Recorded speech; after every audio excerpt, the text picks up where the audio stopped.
Welcome to the Amnayalife podcast. Today we will talk about how feeling like you have a fake personality when speaking English can create a crisis of identity and what it really takes to reconcile your two selves. I'm your host, Jack Smith, and I'm here with Wu Chia-Ying, who has an incredible story to share about her English learning journey. Chia-Ying, thanks so much for being here today. Thank you, Jack. This topic honestly hits so close to home. For years, switching between English and Chinese didn't just change my words, it felt like it changed who I was. I hope my story helps others feel less alone.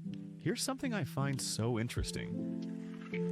So many Taiwanese people I meet say, I sound like a different person when I speak English.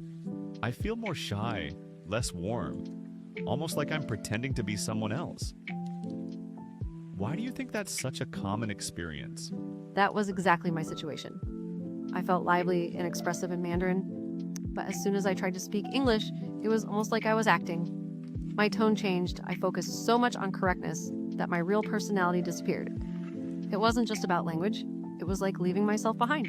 That's so true. The phenomenon is called code switching, but for a lot of learners, it goes deeper than words. It can actually make you doubt which self is the real one. Exactly. On the surface, I could function. But inside, I worried all the time. Which version is really me? Am I losing something when I speak English, or is it just growing pains? What's interesting about this is how it's rarely addressed in traditional language lessons. Teachers talk about grammar and accent, but nobody talks about personality changes or the emotional cost of switching. That's true. I wish someone had warned me that English wouldn't just add skills, it would create real identity questions. Today, we're going to dive deep into Chia-Ying's journey and explore how she learned to bring her authentic self across both languages, not lose it. I hope by sharing, others will see they can find their voice too, without having to choose one side or the other. Before we dive deeper into Chia-Ying's story, I want to let you know if you're struggling with the same challenges we're talking about today, there's a free class I've created that breaks down the real reasons blocking your English fluency. You can find the link in the episode description. It's going to show you exactly how to remove these blocks. Okay, Chia-Ying, let's get into your story. Sounds good, Jack. My story began in high school, actually. I was always the entertainer in my friend group, quick jokes, big hand gestures, but as soon as English class started, I'd shrink. Even my voice felt smaller. I thought it was just shyness, but even in university when I had to do an English presentation, people told me, "You're so serious," which wasn't like me at all in Chinese. It's so interesting how language can limit how we express ourselves. From what I've seen, the more energy you spend on getting it correct, the less is left for showing your true personality. Yes, I felt like my whole focus was on not making grammar mistakes. And I adopted this almost monotone voice, trying to sound proper. I remember after one class, a professor said, "Chia-Ying, you're very polite, but a little robotic." That really stuck with me. What I notice is that in those moments, you start to think, maybe this is just the price of being bilingual. I can't really be myself in English. Exactly. There was even a time during my exchange semester in Canada, I'd avoid group chats because I felt fake. I was so afraid my English personality was boring, and that made me withdraw even more. That's the trap. You're so busy managing your English self that connection gets sacrificed. You're stuck in your head, which only deepens the identity gap. It definitely made me lonely. I'd replay every conversation after thinking, that wasn't me at all. Honestly, I started to dislike English for a while. Not the language itself, but the way it made me feel invisible. I see this often. The cost isn't just about communication. It's about belonging both socially and inside yourself. What was your emotional state at the worst point?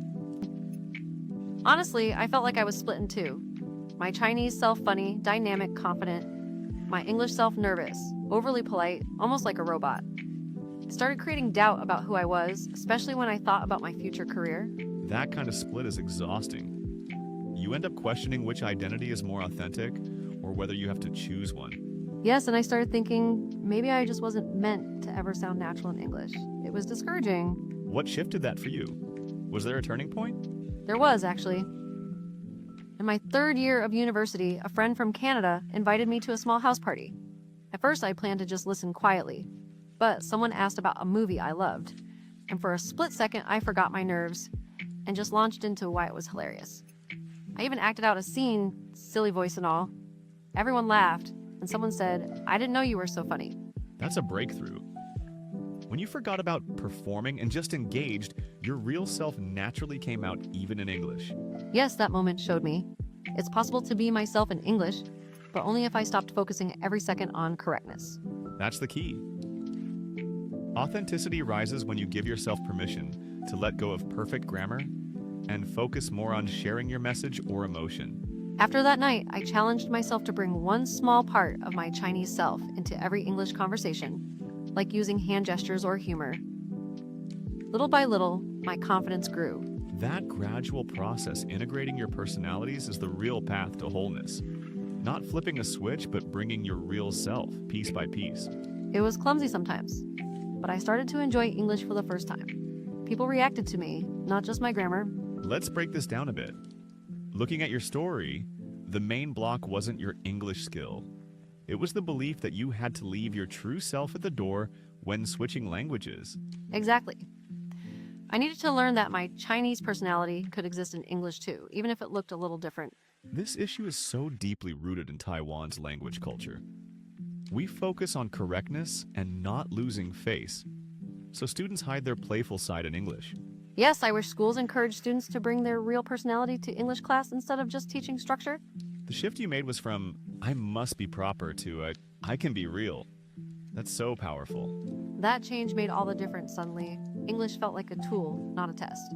The hard part is, most people don't know what authenticity feels like in a second language until they take some risks. Right. It was scary at first, and sometimes I still slip into my robotic mode if I'm nervous, but I notice it faster now. If you face that university presentation today, how would you do it differently?